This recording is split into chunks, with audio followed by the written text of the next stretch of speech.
Assalamualaikum warahmatullahi wabarakatuh buat teman-teman semuanya. Ini buat anak-anak rantau ya di Hong Kong, di Taiwan, dan di Singapura ya. Ini tuh banyak sekali kejadian seperti ini masih terus aja berulang-ulang. Jadi Mbak TKW diusir dari kosan karena nggak bisa bayar dan bayar. Mbaknya overstay, kini hamil 6 bulan dan pacarnya orang Hong Kong masih belum jelas kemana, kini memilih surrender, melahirkan di dalam penjerong karena overstay, mahal biaya melahirkan.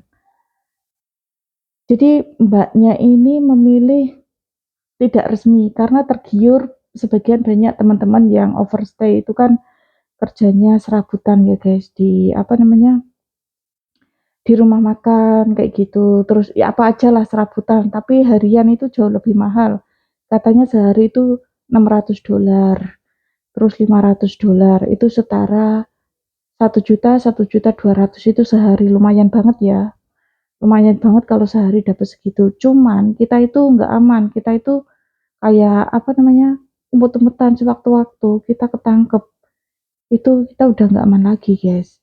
Belum lagi ya, kontrakan di sana itu mahal, sama seperti gaji kita 1 bulan di Hong Kong. Ya memang iya sih, sehari kita bisa dapat sebanyak itu. Kalau nggak dapat, ya kan nasib itu kan nggak sama. Memang ada yang mbak-mbak apa namanya overstay yang lancar, kerja terus, skillnya bagus, kayak gitu kan. Orangnya nggak royal, ada yang seperti itu. Tapi bagi kita yang royal, skillnya kurang bagus, kerjanya kurang bagus, ya kan. Ya apa namanya, ya kembali lagi untung-untungan ya, untung-untungan, kembali lagi ke untung-untungan. Kalau kita nggak beruntung, ujung-ujungnya kemana? Kita itu karena kita bebas ya, kita itu kerjanya ya apa aja, yang penting kita ini bisa bertahan di sana, bisa punya tempat tinggal, bisa makan, walaupun nggak punya tabungan. Akhirnya apa? Salah satu kerjanya itu ya sell body. Nah, kayak Mbak TKW ini yang udah overstay, dia hamil 6 bulan, dia memilih menyerahkan dirinya. Dia melahirkan di tempat yang tidak aman. Karena dia udah menyerahkan dirinya ke pihak yang berwajib. Nah, hamil 6 bulan. Posisi masih pacaran, ya kan? Kadang aku tuh heran sama mbak-mbak TKW ini. Yang merasa cantik, terus dia itu dipacar lah sama laki-laki orang sana ya, orang lokal lah, berharap banget punya pasangan dari luar negeri, tapi caranya itu nggak bener. Yang apa namanya, mereka juga punya pikiran yang normal, yang waras. Pilih pasangan hidup itu juga nggak sembarangan gitu loh guys. Ya memang ada yang apa namanya, mereka menikah dengan mbak-mbak TKW. Tapi kan lihat-lihat dulu, nggak sembarang gitu loh. Lihat-lihat dulu, nggak asal gitu loh guys, maksud aku. Ya memang mbak-mbak TKW ini kan punya kualitas yang berbeda, punya nasib juga yang berbeda. Jangan mentang-mentang mbak TKW banyak yang menikah sama orang bule, orang sipit, terus kita ini juga tertarik, terus kita ini dideketi dengan orang yang seperti itu, terus kita ini kayak pasrah gitu loh.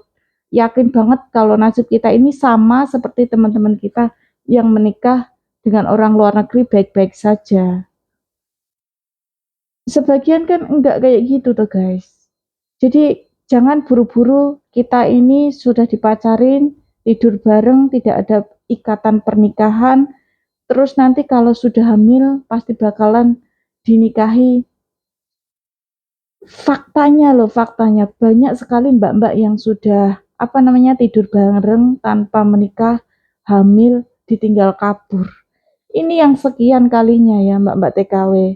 Waktu itu juga ada mbak TKW asal Indonesia ini pacaran sama orang sipit, orang lokal Hong Kong. Katanya, katanya ya selama pacaran setahun itu tidak pernah melakukan hubungan kayak gitulah ya. Kita nggak pernah tahu itu pengakuannya. Nah, yang berikutnya, yang setahun lebih ini, si laki-laki ini nunjukin, aku tuh punya rumah di sini, aku punya gaji sekian. Terus akhirnya si mbaknya ini luluh, akhirnya tidur bareng. Setelah tidur bareng, Hamidun ngomong sama itu cowok, terus kontaknya itu dihilangin, ya kan? Diblokir lah, diblokir, sosial medianya juga diblokir, WA-nya diblokir. Dia datang ke rumah si cowok itu tadi yang katanya udah dibeli itu tadi. Nggak taunya itu rumah kayak rumah kontrakan, bukan rumah beli gitu, nggak.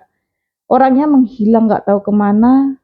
Semua sudah diblokir, nggak tahu persis dia itu di mana juga nggak ngerti.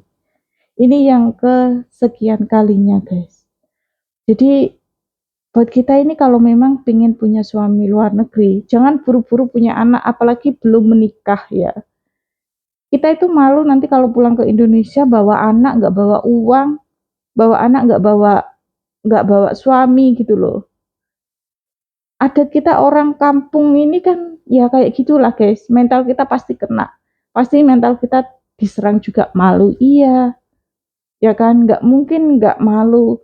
Omongan tetangga sana sini itu nggak mungkin nggak guys. Pasti kita ini juga diomong sana sini. Keadaan kita nggak baik-baik saja, omongan orang semakin tidak baik-baik saja, itu pasti. Kalau kita membuang si anak ini, dosa iya. Jadi dosa kita ini kayak berlipat-lipat gitu loh.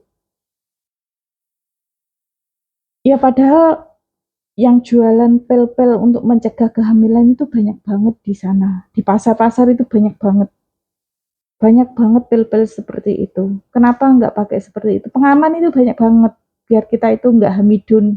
Kalau memang udah langkah kita salah, hamidun, terus kita buang itu tambah salah lagi. Tambah dosa lagi. Assalamualaikum warahmatullahi wabarakatuh.